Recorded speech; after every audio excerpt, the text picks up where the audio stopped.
हर वो चीज़ जो हम देखते हैं, छूते हैं या जिससे हम खुद बने हैं, वो सब की सब एक अदृश्य शक्ति से एक साथ जुड़ी हुई है। आज हम उसी सार्वभौमिक गोंद की कहानी में गोता लगा रहे हैं जो हमारे पूरे ब्रह्मांड को बनाती है। तो पहला सवाल तो यही उठता है, आखिर वो कौन सी ताकत है जो परमाणुओं को एक साथ पकड़कर अणु बनाती है और फिर उन्हीं अणुओं से हमारी ये पूरी दुनिया बनती है? जवाब सुनने में तो बड़ा आसान है, पर बहुत गहरा है। रासायनिक बंधन। ये वो आकर्षण बल है जो परमाणुओं और आयनों को एक साथ जोड़कर रखता है, जिससे हमारे आसपास मौजूद हर चीज को उसका रूप और उसके गुण मिलते हैं। ठीक है, तो चलिए इस मामले की तह तक चलते हैं। हमारी इस वैज्ञानिक जासूसी कहानी का जब पहला सुराग है, वो एक बहुत ही सरल लेकिन जबरदस्त आइडिया है। इसे कहते हैं 8 का नियम या अष्टक नियम। देखिए, ये विचार 100 साल से भी ज्यादा पुराना है, लेकिन आज भी उतना ही काम का है। इसको ऐसे समझिए, हर परमाणु ताश के खेल की तरह अपने हाथ में पूरे पत्ते चाहता है, और केमिस्ट्री में पूरे पत्ते होने का मतलब है बाहरी इलेक्ट्रॉन शेल में 8 इलेक्ट्रॉन होना। ये अष्टक परमाणुओं को नोबल गैसों की तरह एक खास किस्म की स्थिरता देता है, मतलब वो एकदम शांत हो जाते हैं। तो सवाल ये है कि परमाणु ये जादुई 8 का आंकड़ा कैसे पाते हैं? उनके पास दो मेन तरीके होते हैं। या तो वो इलेक्ट्रॉन दे सकते हैं या ले सकते हैं, जिसे हम आयनिक बंधन कहते हैं, या फिर वो इलेक्ट्रॉनों को आपस में साझा कर सकते हैं, जिसे सहसंयोजक बंधन कहा जाता है। आयनिक बंधन को जरा देखें। सोडियम के बाहरी शेल में एक फालतू इलेक्ट्रॉन होता है। अगर ये उससे दे दे तो ये स्थिर हो जाएगा। वहीं दूसरी तरफ क्लोरीन को अपना अष्टक पूरा करने के लिए सिर्फ एक इलेक्ट्रॉन की जरूरत है, तो बस लेन देन हो जाता है। अब बात करते हैं सहसंयोजक बंधन की।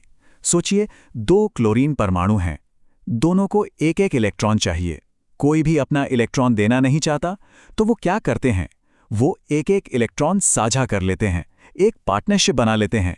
इस तरह दोनों परमाणुओं को महसूस होता है कि उनके पास 8-8 इलेक्ट्रॉन हैं। है ना कमाल की तरकीब? अब देखिए, अष्टक नियम बहुत ही शानदार है, लेकिन जैसा कि विज्ञान में अक्सर होता है, कहानी में एक ट्विस्ट है। ये नियम हर जगह लागू नहीं होता, और यही अपवाद हैं जो हमें एक ज्यादा गहरे सच की ओर ले जाते हैं। हमारे पास कुछ क्लासिक रूल ब्रेकर्स हैं। कुछ अणु जैसे BCl3 में बीच वाले परमाणु के पास 8 से कम इलेक्ट्रॉन होते हैं। कुछ दूसरे हैं जैसे SF6, जहां बीच वाला परमाणु 8 से ज्यादा इलेक्ट्रॉन रख लेता है। और तो और नाइट्रिक ऑक्साइड जैसे अजीब अणु भी हैं जिनके पास कुल इलेक्ट्रॉनों की संख्या ही ऑड होती है, जिससे सबके लिए अष्टक पूरा करना नामुमकिन हो जाता है। और कभी-कभी नियम टूटता नहीं, बस थोड़ा मुड़ जाता है। एक और मुश्किल तब आती है जब एक ही अणु के लिए एक से ज्यादा सही स्ट्रक्चर बनाना मुमकिन हो। यहीं पर रेजोनेंस या अनुनाद का दिलचस्प कॉन्सेप्ट सामने आता है। चलिए ओजोन यानी O3 का उदाहरण लेते हैं। हम इसका ये स्ट्रक्चर बना सकते हैं जिसमें बाईं ओर एक डबल बॉन्ड है और दाईं ओर एक सिंगल बॉन्ड। ये बिल्कुल सही लगता है। लेकिन ठहरिए, हम ये दूसरा स्ट्रक्चर भी तो बना सकते हैं जिसमें बॉन्ड उल्टे हैं, दाईं ओर डबल बॉन्ड और बाईं ओर सिंगल। ये भी उतना ही सही है। तो फिर असली स्ट्रक्चर कौन सा है? सच तो ये है कि इनमें से कोई भी नहीं। और ये हमें कैसे पता चला? एक्सपेरिमेंट से। प्रयोग बताते हैं कि ओजोन में दोनों ऑक्सीजन बॉन्ड की लंबाई एकदम बराबर होती है, 128 पिकोमीटर। ये ना तो एक लंबे सिंगल बॉन्ड 148 pm जितनी है और ना ही एक छोटे डबल बॉन्ड 121 pm जितनी। ये ठीक बीच में है, जो साबित करता है कि असली अणु इन दोनों का एक मिला जुला रूप है, एक हाइब्रिड है।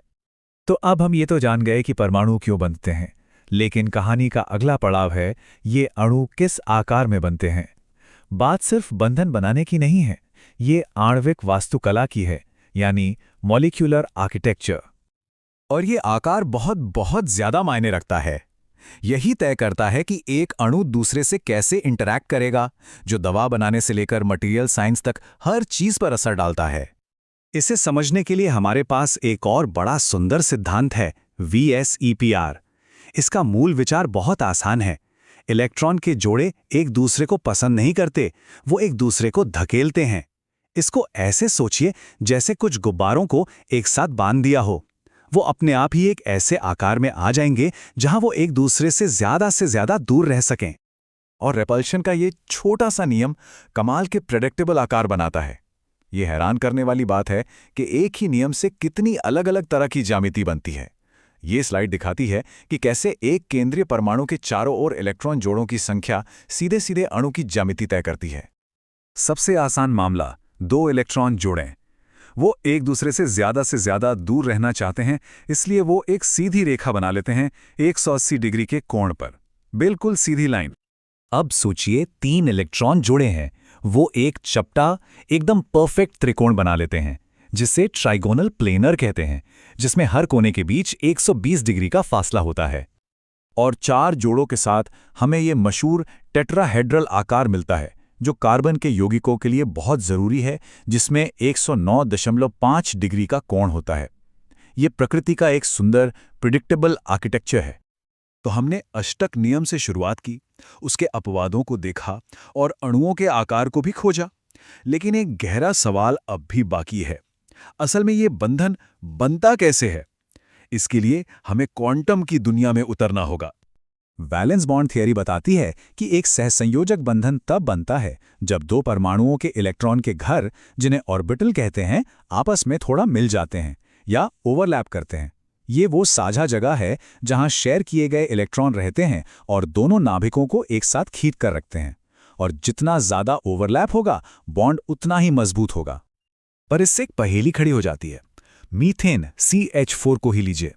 कार्बन के ऑर्बिटल एक जैसे नहीं होते, फिर भी वो 4 एक जैसे बॉन्ड कैसे बनाता है, जो एक परफेक्ट टेट्राहेड्रॉन बनाते हैं? जवाब एक खूबसूरत आइडिया में छिपा है, जिससे हाइब्रिडाइजेशन कहते हैं।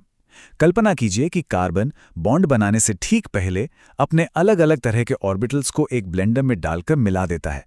इससे 4 नए हूबहू एक जैसे sp3 हाइब्रिड ऑर्बिटल बनते हैं, जो अपने आप एक परफेक्ट टेट्राहेड्रल शेप में आ जाते हैं। तो हमने एक आसान से नियम से सफर शुरू किया और क्वांटम मैकेनिक्स की जटिल सुंदरता तक पहुंचे।